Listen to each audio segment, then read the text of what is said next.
Hello and welcome to Duke's Handbook, where I give general life advice on anything that anybody has.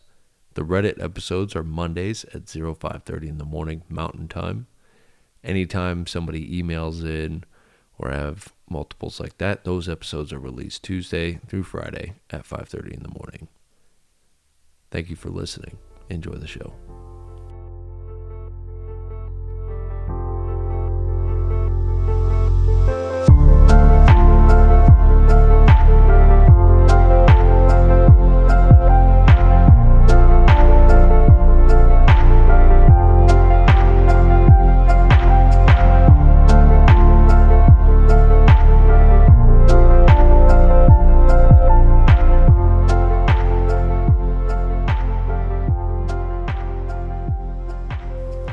Hi, and welcome to Duke's Handbook, where I give advice on random stuff I pull from Reddit. I'm looking for things that are a little bit longer and have more information into it. So this first one is called I paid my share for a B&B, Airbnb I'm assuming, for a vacation that I did not attend, and now my group is asking for more. And honestly, just off the title, I would tell you to tell that group to get fucked. But I guess that's not what we do these days. So let's just dive into this one. It says to keep things from becoming convoluted. Wow, I'm an idiot. Convoluted. I had a vacation trip that was planned a few months in advance that I had to pull out of last minute due to a family emergency. I let the group keep my payments for the planned activities and B&B as a kind gesture, which is very nice of you. I don't know if I would do that, but I probably would too. Apparently, another friend pulled out of the trip last minute due to testing positive for COVID, but did not pay for the activities or B&B in advance, and I'm now being asked if I would be open to sending more to cover that person not showing up. Absolutely not. Not your problem.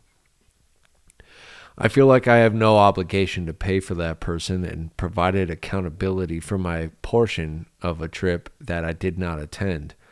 But I could absolutely be wrong in exhibiting entitlement. You're not entitled, dude. You paid for your portion and you didn't pull your portion back out, and didn't ask for a repayment of that. Them asking you, first two paragraphs of them asking you for more money to cover that person is bullshit. Anybody else that's going should be paying for extra, right? I'm looking for some advice / opinions on how I should approach this matter.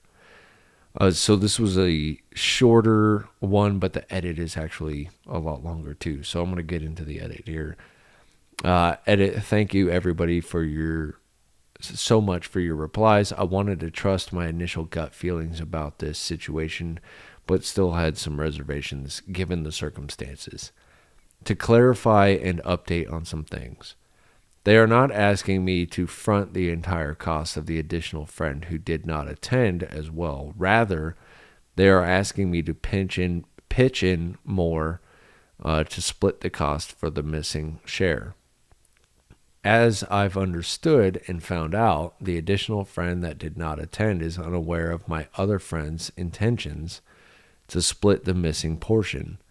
I asked if the missing friend was contacted to cover their cost, and their reply was no, which is dumb on their part. Definitely hit that person up and be like, bro, come on. And that they want to, quote, pay for the other friend because they tested positive for COVID the day of the trip, end quote, which just leaves me more confused considering that I pulled out as well and still paid my portion in full for a trip that I did not attend. I see many of you suggesting to find new friends / cut them off. It's a bit of a rough and uncomfortable situation for me as many friends in the group are childhood friends. But this whole debacle really left a sour taste in my mouth. This is an issue that I have had to work and reflect on personally, but I truly appreciate all the advice. I stood my ground and told them no and left it at that. I'm grateful that I'm financially comfortable enough to eat my cost for the trip, and will do anything to help my friends, but this situation just feels so off to me. As it should. I wouldn't cover somebody else's expenses for a trip that was pre-planned and you called out in advance or whatever and covered your portion of it, and then this person that tests positive for COVID like isn't covering their portion. Like everybody made, from my understanding, everybody made the plan for the trip. Everybody was like, this is how much we're going to throw in, blah, blah, blah, blah, blah. It's probably expensive if you've got a bunch of people going. You called out for a family emergency and still covered yours, and the guy with COVID isn't covering his. So honestly, maybe he didn't even test positive for COVID. He could be lying about that just to get out of the trip because maybe he's in some financial thing or whatever. But to ask you to help cover for that, that's bullshit. No, I think anybody else that's there on the trip should cover for the missing bit. You covered your piece, which, I mean, that's more than enough. And so anybody there should just cover the rest. So maybe take that. I'm not saying cut these people off, but it is a little bit fishy. And I think that would probably be your best. This one's titled, My Best Friend Left Me because I don't want to be with them, which I'm automatically going to go, what a dick. I, 20 female, met my best friend, 24 male, at the beginning of 2021. So good distance. When I was 18, he was 22. We met on an online game and he lives across the country. We slowly became friends and then abruptly stopped talking in June of 2021. After about a period of 3 months or so, we reconnected and slowly became closer than ever, talking and playing games every day, which is great. It's always good to meet somebody like that. I was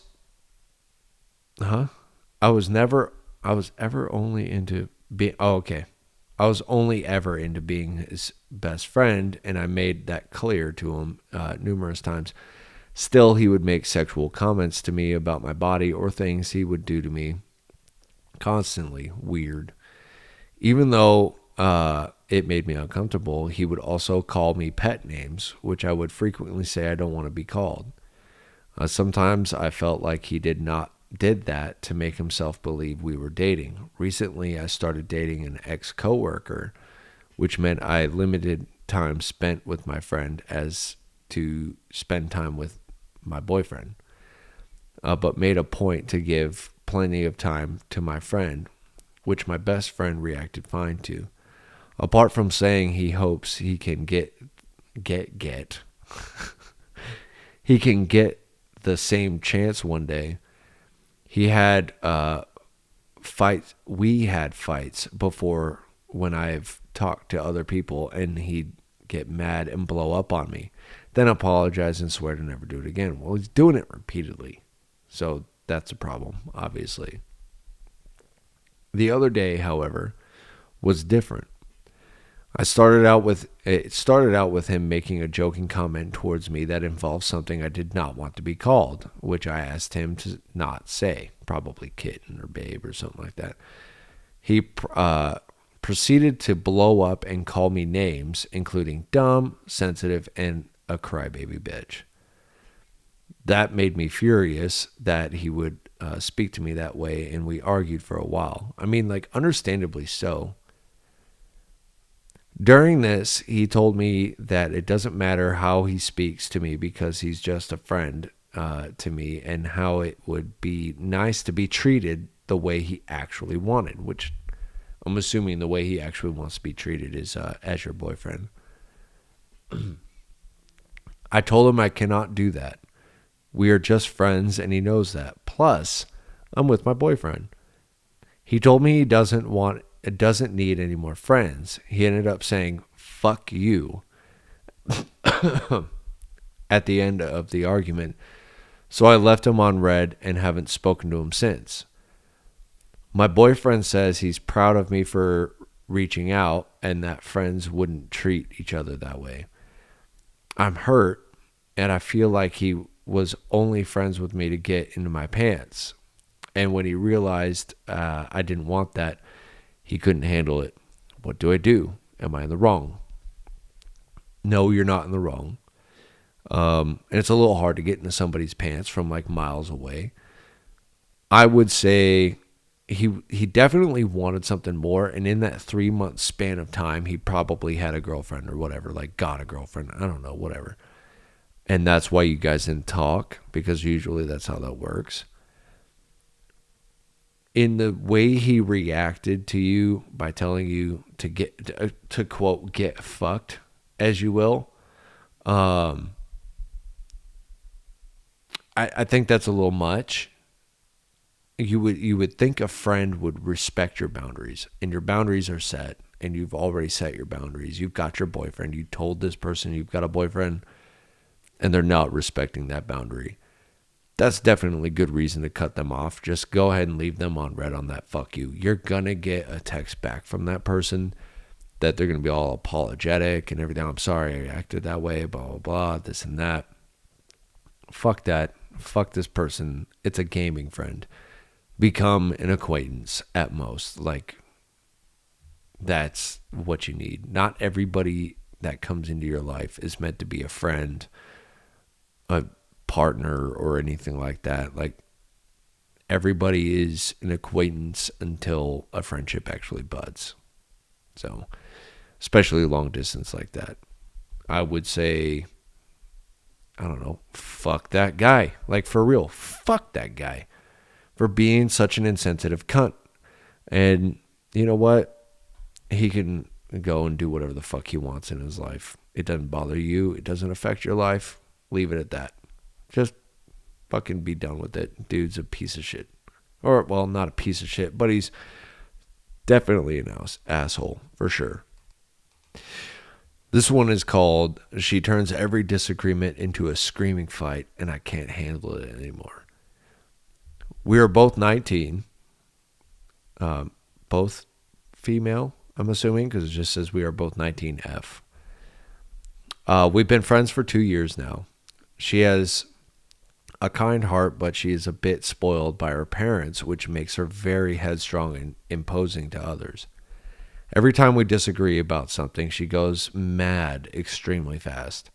Her emotions are 100% every time. Not 50, not 30. That's got to be rough. It's like you're upset, you're 100% upset. Like, miss me.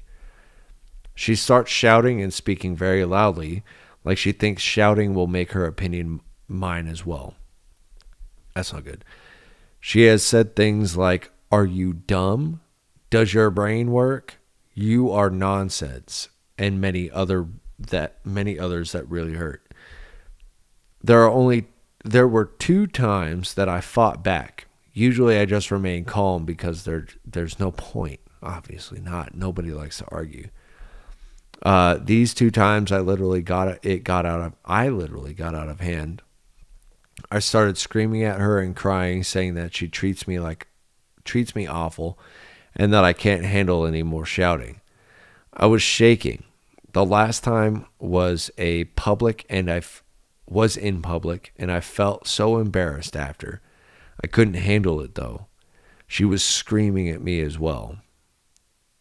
I just don't know what to do. I want to talk to her about this every time someone tells her that she is doing something wrong, and she gets very defensive and starts shouting. Is there any solution to just stop talking to her? There is, but it definitely takes the both of you. I mean, like, you're doing the right thing. You don't want to have these arguments, but it also takes a lot of growing up, which I think she needs to do. Reading this with the "Are you dumb? Does your brain work? You are nonsense" stuff that I've read out of this. Anyway, that's called mental and verbal abuse, and you need to not be in that situation. I know what it's like to be in a relationship where you're being mentally and verbally abused, but you don't really see it because you're in it. And I'm telling you, from the outside looking in, that's exactly what's happening here. there's definitely mental and verbal abuse happening. Not wanting to like scream and fight anytime you guys have a disagreement, that makes sense. Normal people don't want to do that. I think the best thing to do is to like sit down and have a conversation with her. But both, like I said, both of you being young, and I feel like it's just going to throw her into that fit of screaming and everything like that. Maybe tell her the way she's treating you it's not fair, for one. And then for two, it's pushing you away. I mean, like, let's be real here. You've got to be thinking about leaving, especially since this shit happens in public and it happens frequently and everything like that. I mean, if I was you, I would just leave it. You don't have to stop talking to her, but maybe the relationship doesn't work, and not every relationship is meant to work. It's like that saying goes, is like, not everybody is meant to be in your life forever, but it's not okay to grieve as though they were supposed to. Definitely maybe cut the relationship off, but stay friends. But I mean, like, if that stuff, that mental abuse and emotional abuse still happens even in your friendship, then it's time to stop talking to her. Could be just off the fact that that's just not okay. And I hope everything works out. I hope maybe you guys figure something out, but being so young and her being so spoiled and like it's just her way, you're going to run into a ton of problems. And I honestly hope that you kind of get out of that, because it probably needs to be done. This one's called Dad Barely Contacted Me Over the Past 4 years. Not sure how to confront. I'm going to tell you right now, usually doesn't end pretty. This will probably end up being longer than I think, and I will do my best to keep it short. I'll start with a quick backstory, then to the current situation. And I'm going to tell you right now, it is very long. At least, like, if it was on Microsoft Word, maybe 2 pages. As the title says, my biological dad, I also have a stepdad, has withdrawn from engaging with me over the past 4 years. So I only knew he existed around the time I turned 10 years old.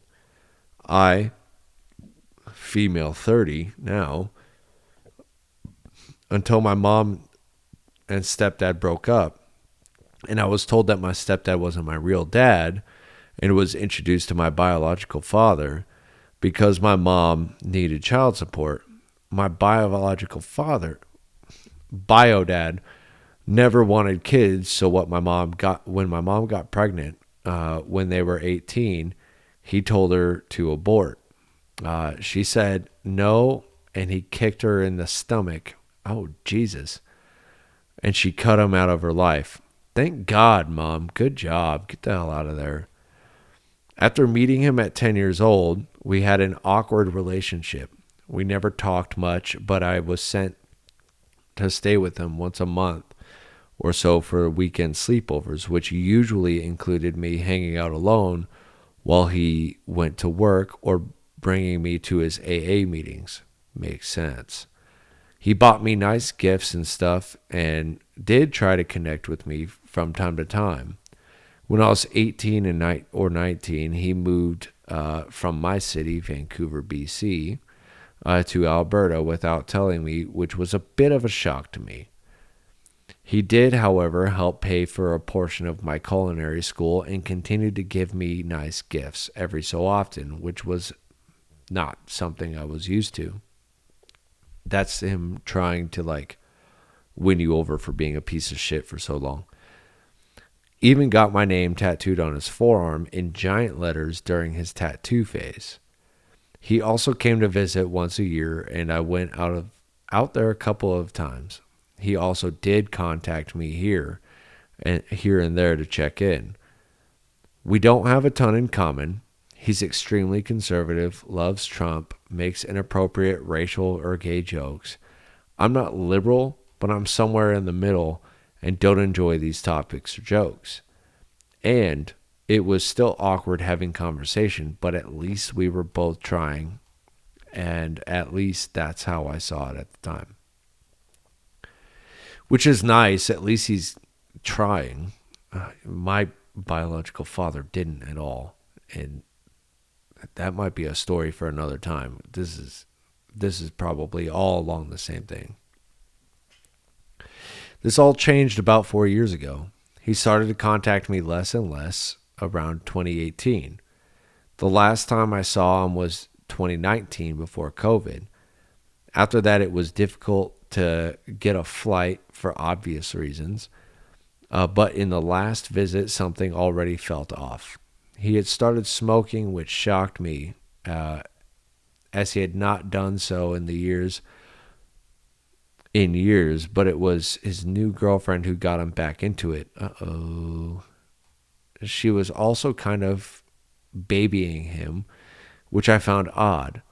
I tried not to connect his disconnect to her, but it has been difficult not to. After that visit, he very rarely messaged me. He used to always say happy birthday to me, but the past 2 years he has not. This particular past year was quite hurtful, however, as it was my 30th birthday. Happy birthday! And not only did he never wish me a happy birthday, but the exact weekend he flew my younger 8-year-old boy cousin out to his place to spend the weekend and do fun things. That very weekend? What a dick. This upset me pretty bad, and I felt super depressed for a few days. Then I started to look back at our messages over the past 2 years. I got a new phone in the time, so I could look back further. And it turns out I have been the one to initiate 99% of our messages. Garbage. Absolute garbage. I would send check-ins, wish happy holidays, happy birthday, etc. Each time I would only receive 1 or 2 single sentences back with no effort to continue the conversation. Sounds like my freaking father, biological father. Just some people suck. Sometimes he would not respond at all. The last message he initiated to me was sometime before 2021 because I can't find anything after that date. Other than that, it's just been me and a wall. I had even messaged him on different occasions about tough situations in my life, such as losing my job to COVID, my friend passing, being in the hospital for a month due to mental illness, in the pandemic, and starting a new career with little in response and no check-ins. I've tried pressing him on it, asking why I haven't heard from him in a while, and he just sends, "Sorry, I've been busy with work," and that's about it. Given his visit with my cousin and his continuous posts about hating the prime minister, that is difficult to believe. You know, it really just kind of sounds like, God, it really sounds like my biological father. I'm sorry, but I'll get into it in a minute. That brings us to now. At this point, I am obviously hurt and in a lot of emotional pain. I am speaking with a therapist, but am still struggling on how to proceed with the situation. Let it go. Just let it go. I'm sure you've become a nice person without this person in your life. Just let it go. And it's a lot harder to do that. But once you do it, it's a lot better. He sent me one message this Christmas Eve that said nothing more than Merry Christmas, which I suspect was because he knew I would be visiting my aunt and grandpa. Then about 2 days ago, I received this message, and I'm quoting this. "Hey, Kay, I'm flying in Thursday morning for a few days. Would love to see you while I'm there. Moments later, I received a text from my aunt asking if I could go for dinner with them. My aunt's family, my grandpa, and my bio dad. Again, I suspect he only messaged me to look good to his family, as this was very left field given his actions over the past couple of years. I would like to point out that I have a good relationship with my aunt and my grandpa, but they have no idea that he has been this way to me, and I only see them on the holidays, and it never feels appropriate to bring it up. Of course it wouldn't. Bringing up a shithole dad, it never feels appropriate. I've spoken with my therapist, and she agrees with me that it would be best to have, quote, the flu during his visit and not see him, as I am too emotional about the situation to confront him without crying or not saying exactly what I'd like to say. My friends tell me to cut him off. My mom wants me to confront him, but I told her it should be me. Oh, your mom wants to confront him. My bad. And it should be you. My therapist and boyfriend say I need to come up with a decision on my own, but of course it is very difficult and complicated to know how to approach it. I guess my last resort is posting here in hopes of getting some outside perspective or even hearing from someone in a similar situation. It's obviously something that can't be easily Googled, so here we are. Not expecting much anyways, just giving it a shot. This one is nuts because I feel this so deep. My biological father was never really a huge part of my life. Never really. He never was a huge part of my life. And it took me until I think I was in my 20s to officially just call him dead to me. My Uncle Brian, however, like in your situation where your aunt and your grandpa are pretty close, my Uncle Brian made it a point to like be in my life, whereas my biological father never did. With my biological father, it was basically like I only existed if I was in front of him. So this past New Year's, which is, again, a story I'll get into later, was very interesting on that note. Just cut him off. Stop dealing with your biological father. I know it's really hard to say that at 30. I'm 33. And at 30 years old, and you've been trying to like have this like type of communication with him. But if you're the one starting 99%, as in your post, 99% of the conversation with him, just don't. Just don't. Just leave it alone. Sometimes people suck. I think the way I did it, which is saying this person's dead to me, they've never been in my life, was probably the best way to go about it. And you need to come to that realization yourself. I'm assuming your mother was kind of like mine, where she didn't like really talk down on your dad, aside from like the whole kicking her in the stomach thing and her leaving. But I think what would be best for you is to just not even pursue him anymore, because the constant pursuit and the constant disappointment is what's fucking you up. That's what's making it to where it's like you got to see a therapist. You got to, do all this and that and this and that. Just stay in touch with your aunt, your grandpa that actually want to be in your life, and just leave him out of it. So maybe I'll do like a TikTok video explaining what happened on New Year's Eve with me. But aside from that, just let it go. Let him go. He said to you, you don't have a father anymore. You have a sperm donor, and the rest of the family actually cares about you and likes to reach in. But other than that, I mean, like, just go on about your life. Don't worry about him. Don't even try to contact him anymore. If he reaches out, if he reaches out, be cordial. Me personally, I blocked my bio father on everything. So he can't see shit that has to do with me. He didn't want to be in my life in real life. He's not allowed to be in it on the social media realm. That's what I'm getting here. This man didn't want to be in your life in real life. Don't let him be in it, period. And you get to make that decision. And once you have that power to make that decision yourself, all of a sudden, anything he says or does, it doesn't mean shit. That is how I feel about that situation. And it probably has to do with just being in it my whole life. So I hope everything gets better.